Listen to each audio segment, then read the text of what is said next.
And one other thing I just wanted to read, then I'll give you the last word, Congressman. Brian Frederick also said in a super chat, let's not forget Biden helped support the Iraq war as chair of the Senate Foreign Relations Committee. He was complicit in Bush's crimes. Right. You know, one of the things that Biden, you have to go on a LexisNexis to find this, because it's not, the newspapers have all been bought out, and, you know, these various Delaware newspapers and other places that reported it. The day before the invasion, or the day of the invasion, Joe Biden's comments were, you know, I guess he was paraphrasing Henry V, let loose the dogs of war. That was his attitude in the hours before the United States began the invasion. Let loose the dogs of war. And that's who that man was. That's who he is.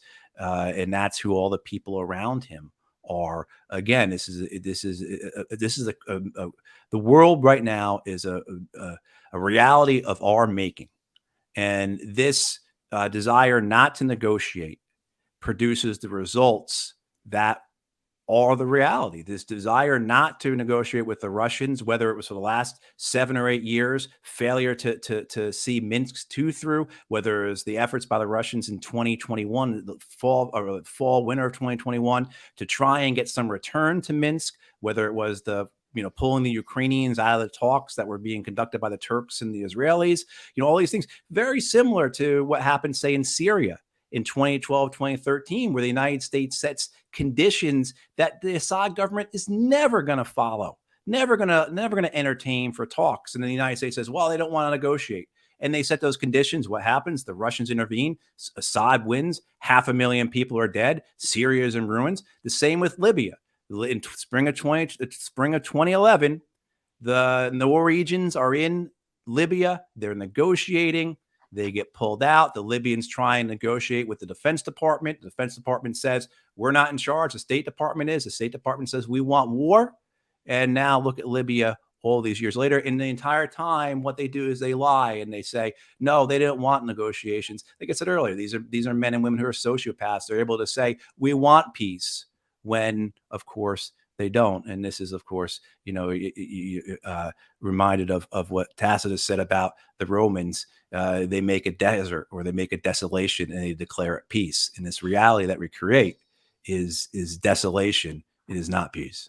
Congressman, anything else you want to add? Yeah, I do. And thank you. And I put your Substack, by the way, sorry, on there. Yeah, but well, thank you. And the Substack, you know, anybody can go to substack.com and sign up. You don't have to pay anything if you don't want to. Just support it. And I'm publishing every week now. And thank you for inviting me on this. And Matthew, it's good to join you. You know, when you quoted Henry V, I thought, why should we derogate dogs?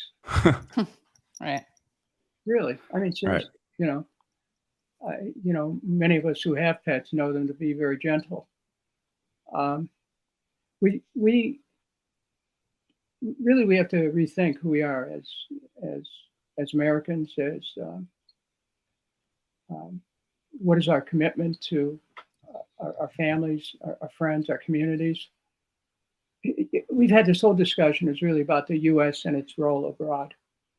But, you know, what's innermost becomes outermost. There's a relationship between what happens in the world and what happens in the United States as well. I would dare say the levels of violence that we see in our own society are permitted on internal levels by the kind of vengeance that the United States wreaks around the world. We need to reflect on the cause of nationhood first and foremost, on what does it mean for we the people? Does it really mean that we're a nation that we, you know, come together in a common pursuit of having a roof over, everyone having a roof over their head, access to healthcare, education, a way to make a living, you know, clean air, clean water, all those things that enable life, you know, decent agriculture. We've lost the plot of what America was supposed to be. That Statue of Liberty that was put there over the harbor that we got from France, that light wasn't meant to light fires all over the world and burn the world down. It was meant to be a beacon of freedom. And we need to reclaim that. We have lost it right now. It must be reclaimed, but we can't do it unless we take a journey through the actual truth of what happened 20 years ago. We need a period of truth and reconciliation here in the United States. We need those who committed these crimes against the Iraqi people and against the American people through their lives to come forward and admit their guilt. And then we could start to heal and bring the country together. But right now, we're just at partisan odds. And, Lincoln quoted the Bible over and over and said, a house divided against itself cannot stand. America is today a house divided.